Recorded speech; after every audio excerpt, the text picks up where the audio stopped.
Dinner was warm. Laughter filled the house. My daughter spilled juice and giggled. My husband kissed my cheek. Then the walls exploded. Fire, smoke, shouting in a language I didn't know. Men with rifles. My husband rushed to shield us, but they shot him twice. My daughter screamed, then silence. They pulled me by the hair across glass and blood. I screamed until my throat tore. That night, everything I loved died, and I was dragged into hell alive. They shoved me into a black van, filthy, metal, and cold. I wasn't alone. There were muffled sobs, bleeding hands, broken souls. I saw a teenage boy tied up beside me, eyes wide with terror.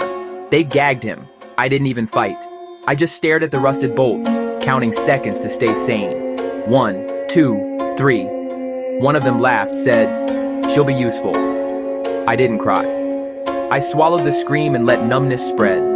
I knew worse was coming. My cell smelled like mold and rot.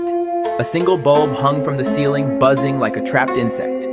No window. Just a steel door that creaked open when they wanted me.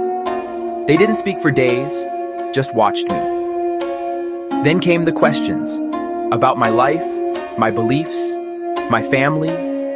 Every silence was answered with pain, kicks, burns, cold water, hunger. My body ached in places I didn't know existed. They wanted to break me. I didn't know how long I'd last. They carved the word worthless into my arm using a piece of metal wire. It wasn't quick. They wanted it to hurt. I screamed once, then clenched my teeth so hard my gums bled. The pain burned, but the shame was worse. I was nothing to them. A slab of flesh. A tool. I stared at the word every night. At first I believed it, but deep inside, something else began to burn. Something cold, sharp, waiting. Every day they played chance. They showed me videos of men being executed, women holding rifles, children smiling with bombs strapped to their chests. "This is strength," they said. "This is your future." I nodded, repeated the words they taught me, but in my head I screamed. I imagined sunlight, my husband's warm hands, my daughter's innocent face. I faked belief with dead eyes. I lied to survive. But the rage was real. It grew like fire behind my silence. There were nights I wanted to give up, to lie down and let the darkness swallow me. But every time I closed my eyes, I saw my daughter, her soft fingers touching my face, her laugh echoing through the silence. I whispered her name over and over like a chant, like a weapon.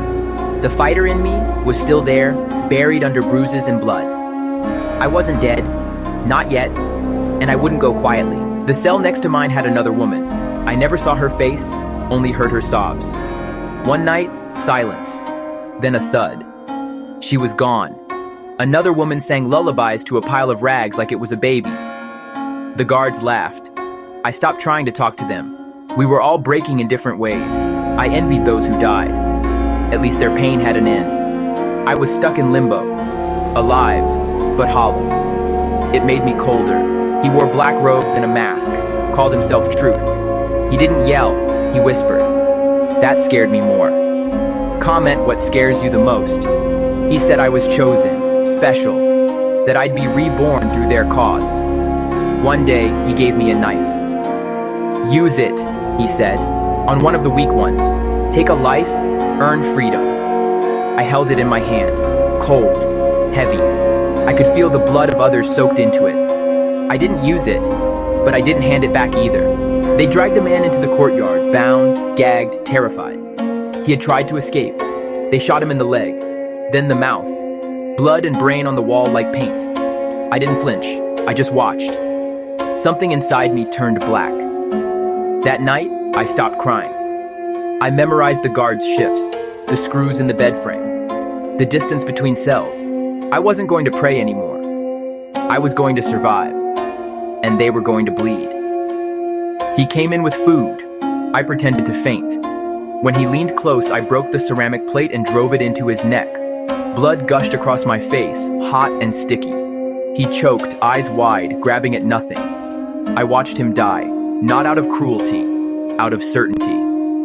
I took his keys, his knife, his silence.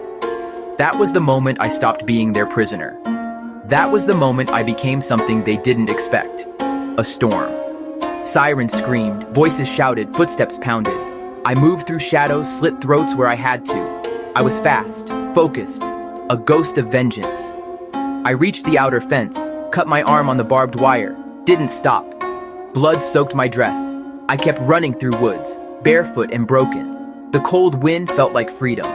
When I saw stars, I dropped to my knees and cried. For my daughter, for my husband, for the monster I had to become. I stumbled to a lake, drank from the edge, vomited, drank again. My body trembled, not from fear, but from memory. I saw my reflection, blood-stained, hollow-eyed, half-human. I laughed. Then I cried, then I laughed again. I was alive. I had escaped. But I knew I'd never be the same. The girl who entered that camp was gone, buried beneath scars.